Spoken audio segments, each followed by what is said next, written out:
नमस्कार, खबर कंट्रोल में आपका स्वागत है। आज हम दिल्ली प्रदेश कांग्रेस कमेटी के राजेश गर्ग जी से क्षेत्रीय समस्याओं से संबंधित सीधी बात करेंगे। गर्ग साहब, आपका खबर कंट्रोल में स्वागत है। सर, जानना चाहेंगे क्या क्या समस्या बनी है आपकी विधानसभा में? सर, समस्याएं कई हैं। सबसे बड़ी समस्या मजदूरों का पलायन। ये कितनी बड़ी विकट समस्या देश के सामने है।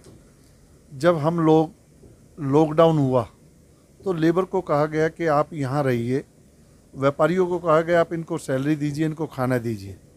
लेकिन जैसे ही लॉकडाउन 4 आया और इन्होंने कुछ ढील दी, उसमें व्यापारियों को कहा गया कि आप अपनी इंडस्ट्रीज चलाएं, अपनी दुकानें चलाएं।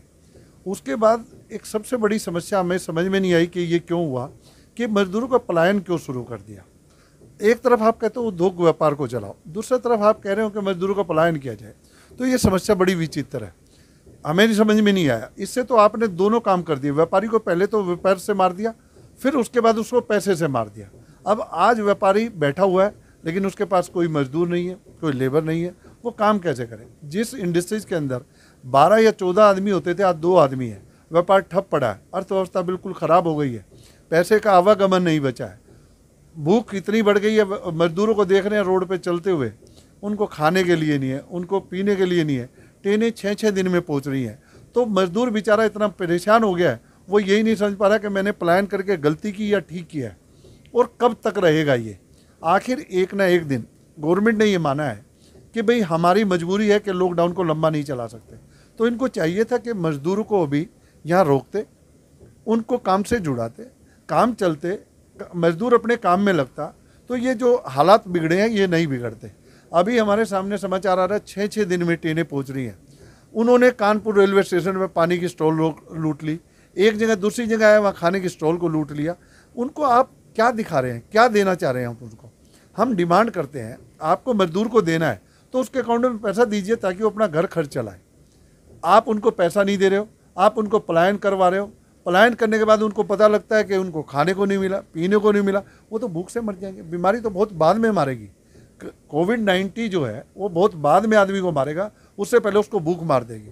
और जिस आदमी के ऊपर ये समस्या आती है, उसकी हालात बुझिए कि उसकी स्थिति क्या होगी। सर, ये भी जानना चाहेंगे, कोरोना काल से अब तक आपने अपने माध्यम से क्या क्या काम करवाए हैं यहाँ क्षेत्र में? जी, मैंने जो है 27 तारीख को मैं बवाना इंडस्ट्रियल में आया, यहाँ के हालात को देखा, यहाँ की पुलिस प्रशासन से मिला।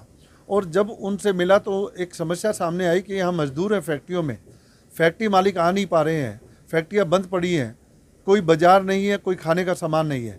तो यहाँ पर मैंने सोचा कि भाई इनका कुछ ना कुछ करना चाहिए। तो हमने एक यहाँ रसोई का आयोजन किया, उसमें खाना तैयार करवाया, और डेली 750 से 800 आदमी का खाना हम तैयार कराते थे। उसको कंटेनर में पैक करते थे।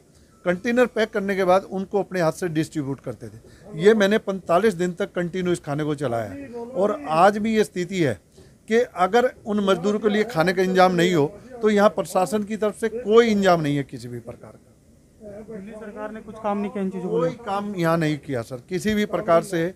मैं ये कह सकता हूँ कि बवाना के अंदर, पूरे बवाना इंडस्ट्री एरिया में 16,000 इंडस्ट्रीज है। किसी भी प्रशासन के आदमी ने आके किसी मजदूरों की कोई हालात नहीं समझी, कोई व्यापारी वर्ग की हालात नहीं समझी।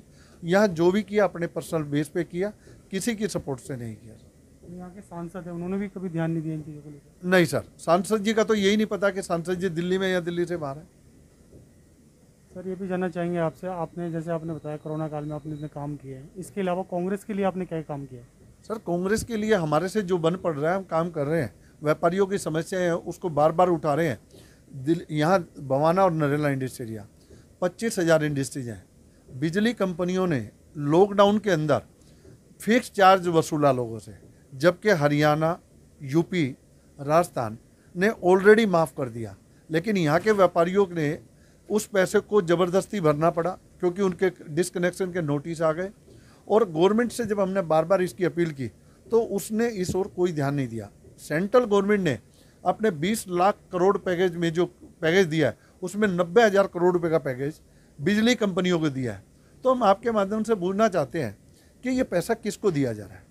दिल्ली सरकार या बिजली कंपनियाँ? दोनों की कहीं ना कहीं आपस में हमें साठगांठ नज़र आती है कि ये पैसा दिया आखिर किसको जा रहा है।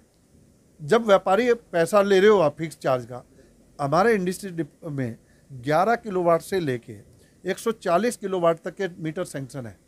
1 किलोवाट का चार्ज 250 रुपये किलोवाट है। मिनिमम बिल 4,000 रुपये से लेके 50,000 रुपये तक आता है और व्यापारी उसको बेयर कर रहा है। तो जब इतनी बड़ी त्रासदी आई है देश में, तो कंपनियों को चाहिए कुछ व्यापारी को रिलीफ दें, उनको सपोर्ट करें, हम सब एक दूसरे के भागीदार बने।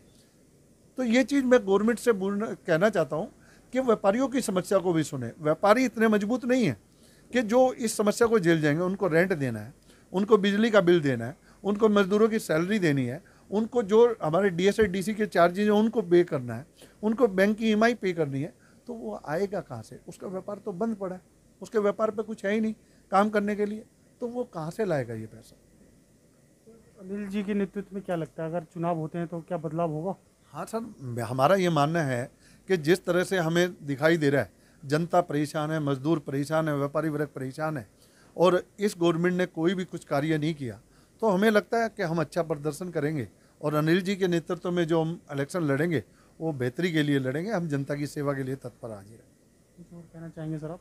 सर बस मैं यही कहूँगा कि अगर मेरी आवाज़ दिल्ली गवर्नमेंट या सेंट्रल गवर्नमेंट तक पहुँच रही है तो वो इस ओर ध्यान दे, व्यापारियों की तरफ ध्यान दे, मज़दूरों की तरफ ध्यान दे, मज़दूरों के अकाउंट में कुछ खर्चे के पैसे डाले।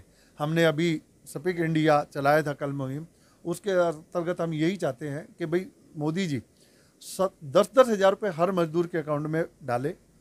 व्यापारी, छोटे और मंझोले व्यापारी जो बिल्कुल बर्बाद हो गए हैं, जिनके पास ना रोज़गार बचा है ना खाने का सामान बचा है, उनकी तरफ भी ध्यान दे।